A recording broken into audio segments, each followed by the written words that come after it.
Fatos e versões. O que vai impactar na sua vida agora no Café com Política. No Café com Política de hoje, a gente conversa com o deputado federal Subtenente Gonzaga, do PDT. Deputado, bom dia, prazer mais uma vez ouvi-lo aqui no Café com Política.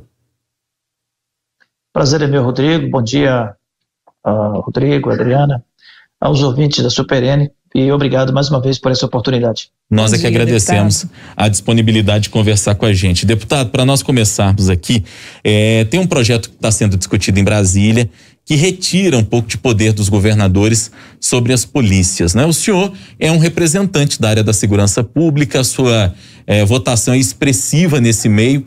Eu queria saber o que o senhor pensa para a gente começar o nosso bate-papo aqui sobre esse projeto que já vi está gerando muita polêmica em Brasília. Na verdade, Rodrigo, eu quero agradecer a oportunidade e, de certa forma, tentar corrigir um pouco a narrativa que foi colocada sobre esse projeto.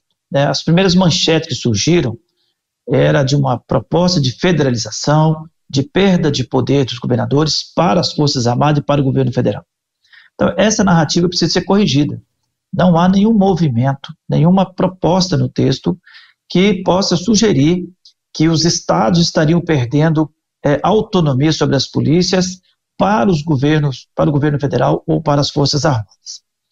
O que podemos admitir é que o governador estaria perdendo um pouco a autonomia em relação ao legislativo estadual, porque há no texto uma proposta de que a nomeação partisse de uma lista tríplice e que a demissão fosse submetida ao legislativo estadual. Então, nessa perspectiva, é verdadeira a tese colocada de que haveria uma perda de poder do governador, mas não é para as Forças Armadas e nem para o governo federal.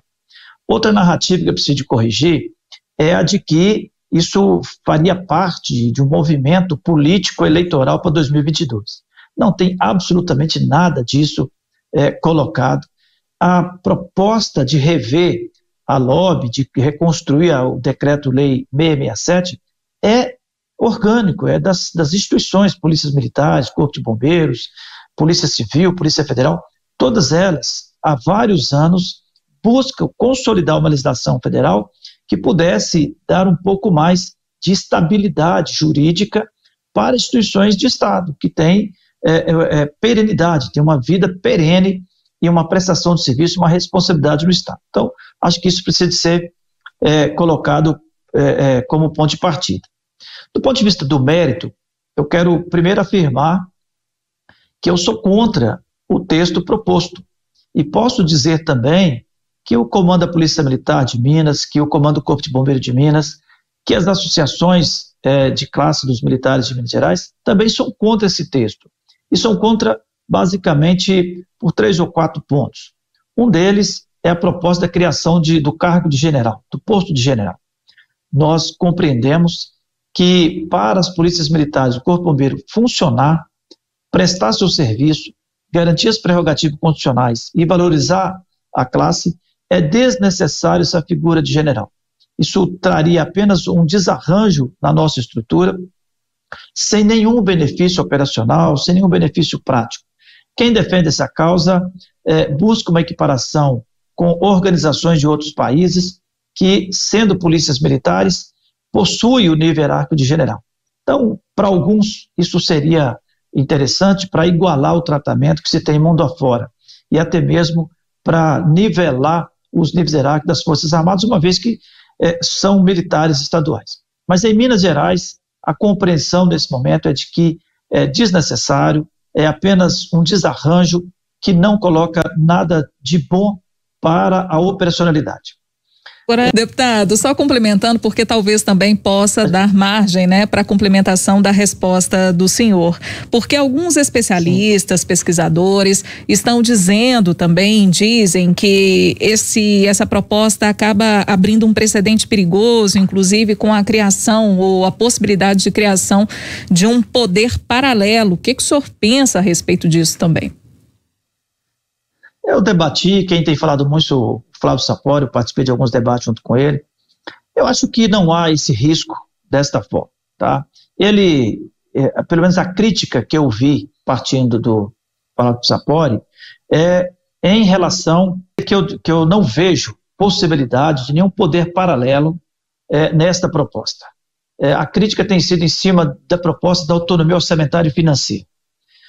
Não há no texto, e nem poderia ter, porque dependeria de uma PEC, a proposta de autonomia orçamentária de Dom Décimo, né? A Constituição Federal, ela reconheceu no Poder Legislativo, no Poder Judiciário, no Ministério Público e, mais recentemente, na Defensoria Pública, uma autonomia orçamentária e financeira, que é um pressuposto de que a Constituição já define o chamado Dom Décimo e dá a esses órgãos a iniciativa da legislação orçamentária.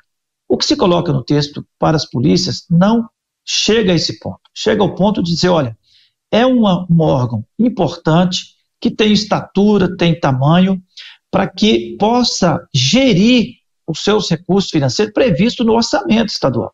Então não há nenhuma proposta, e nem poderia ter, porque dependeria de uma PEC, para que a Polícia Militar ou a Polícia Civil tivesse a iniciativa de legislação.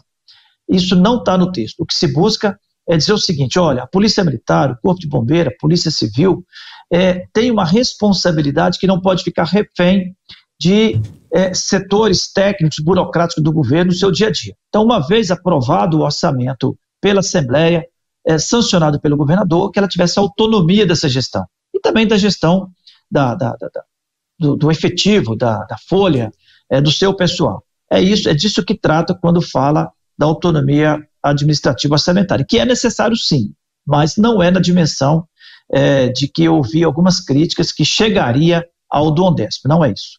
Ô deputado, o senhor já conversou com o governo de Minas para saber qual o posicionamento efetivo do governo a respeito dessa proposta? Já manteve interlocução com a Secretaria de Segurança Pública? Ainda não, Rodrigo, e por uma razão simples. Esse texto, que está tramitando na Câmara desde 2001, ele passou a ser debatido nessa legislatura a partir de julho. E passou a ser debatido entre os militares, no caso da Lei Orgânica da Polícia Militar, entre os policiais civis, no caso da Lei Orgânica da Polícia Civil. É uma agenda muito mais orgânica às instituições, a partir de suas entidades de classe nacional, do que do próprio Congresso.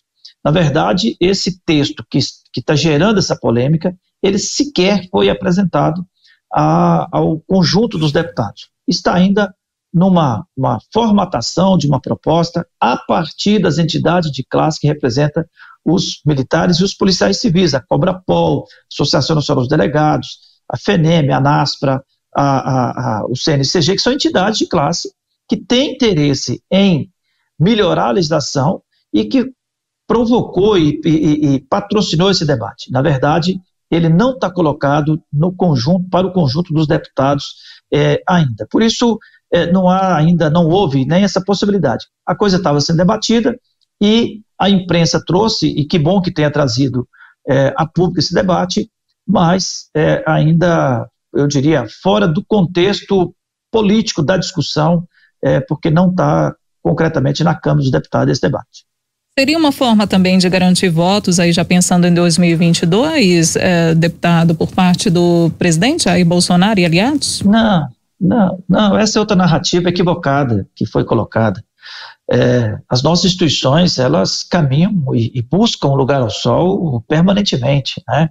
Eu, por exemplo, estou no mandato hoje, mas eu estou na luta de classe desde o ano de 1990. Então, essa busca, né, de aperfeiçoamento da legislação, ela é intrínseca, ela faz parte do nosso desafio, não tem absolutamente nada a ver com a eleição, com o partido, com o bolsonarismo, absolutamente nada. Infelizmente, foi uma distorção colocada, não sei por quem, ou por desinformação, ou por estratégia da forma de colocar o debate, mas absolutamente, isso é uma tentativa das nossas instituições e principalmente das entidades representativas de consolidar uma legislação que seja atualizada, porque o decreto 667, decreto-lei 667, que é de 1969, ele está totalmente desatualizado na perspectiva da Constituição, né? Ele está ainda um decreto para o tempo do Ministério do Exército, Ministério da Marinha, até isso já mudou. Então, é preciso atualizar. E, em atualizando, é claro que se busca o fortalecimento institucional e dialogar com essa condição de perenidade das nossas instituições, Polícia Militar, Corpo de Bombeiro, Polícia Civil. Antes da hora do bate-pronto aqui, deputado, dá tempo de mais uma última pergunta. O assunto do dia, claro, foi a aprovação pela Anvisa do uso emergencial das vacinas contra a Covid-19. Ontem o Brasil inteiro acompanhou com até certa ansiedade aquela reunião técnica feita pela Anvisa. Eu queria saber o que o senhor pensa, como é que o senhor viu todo esse processo, inclusive, e até a demora que tem existido no Brasil para que a campanha de vacinação comece efetivamente. Bom, eu devo dizer que eu estou feliz com a vacina, com o lançamento, com a aprovação pela Anvisa, com a primeira vacina aplicada. Eu estou no campo daqueles que acreditam na ciência, que defende que o Estado brasileiro, seja a União, os estados, os municípios, precisam de uma ação articulada para que, de fato, a vacina chegue e seja aplicada a toda a população. Portanto, eu vi tudo isso ontem com um grande grau, um alto grau de satisfação de ver que chegamos a um ponto importante e, ao mesmo tempo, lamentando, porque entendo que esta articulação, União, Estado e Município, ela não está colaborando com o resultado que nós precisamos. Nós precisamos de uma ação articulada.